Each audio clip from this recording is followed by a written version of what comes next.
भारत में कुछ ऐसा होने जा रहा है जिसका हम सबको बहुत लंबे समय से इंतजार था और आपको जानकर खुशी भी होगी।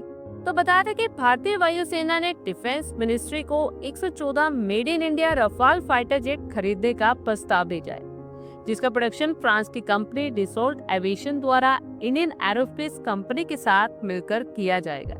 ये डील 2 लाख करोड़ रुपए से ज्यादा की हो सकती है और रफाल को बनाने में 60% से ज्यादा स्वदेशी कंपोनेंट्स का इस्तेमाल किया जाएगा।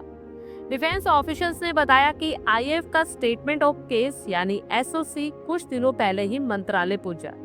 जल्द ही रक्षा सचिव की अध्यक्षता वाली डिफेंस प्रोक्योरमेंट बोर्ड यानी डीपीबी में इस प्रस्ताव पर चर्चा होगी। उसके बाद इसे डिफेंस एक्विजिशन काउंसिल में भेजा जाएगा और अगर अप्रूवल मिला तो ये भारत का अब तक का सबसे बड़ा डिफेंस डील होगा।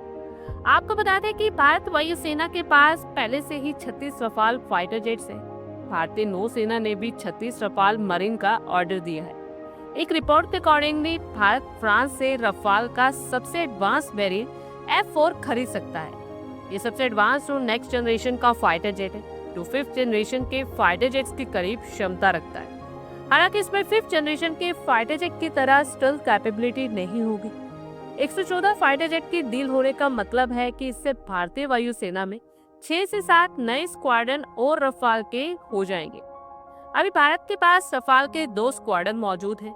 इस नए वेरिएंट में 150 किलोमीटर रेंज वाली घातक BBR AAM मिसाइल लगी है। AASM हैमर जो कि 250 किलोग्राम का पेलोड ले जाने में सक्षम है। इसमें एडवांस टारगेटिंग POD भी लगा है जो दिन हो या रात दोनों समय में हमले कर सकता है। इसमें 13 तरह के खास अपग्रेड जैसे हेलमेट माउंटेड डिस्प्ले और बेहतर रडार वार्निंग सिस्टम है। ये इजरायली स्मार्ट बम सिस्टम और बंकर बस्टिंग से लेस है। रफाल फाइटर जेट में RBE2 ऐसा रडार लगा है जो मल्टी टारगेट ट्रैकिंग कर सकता है। इसमें स्पेक्ट्रा इलेक्ट्रॉनिक वॉरफेयर सिस्टम लगा है। रफाल की नई डील के बाद भारत के पास टोटल 176 रफाल एयरक्राफ्ट हो जाएंगे। हाल ही में ऑपरेशन सिंदूर में रफाल ने पाकिस्तान के खिलाफ बेहतरीन प्रदर्शन किया और चीन के PL-15 air to air missile को अपनी स्पेक्ट्रा इलेक्ट्रॉनिक वॉरफेयर सिस्टम से इनएक्टिव कर दिया। लंबी दूरी के एयर टू ग्राउंड मिसाइल्स जो मौजूदा स्कैल्प मिसाइल से भी ज्यादा इफेक्टिव होगी।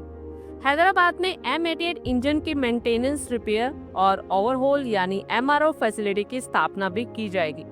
डिसॉल्ट एविएशन पहले ही भारत में कंपनी स्थापित कर चुका है जो फ्रांसीसी फाइटर जेट के रखरखाव का काम देख रही है और इस मेगा प्रोजेक्ट में टाटा जैसी इंडियन एरोस्पेस कंपनीज भी अहम भूमिका निभाएंगी।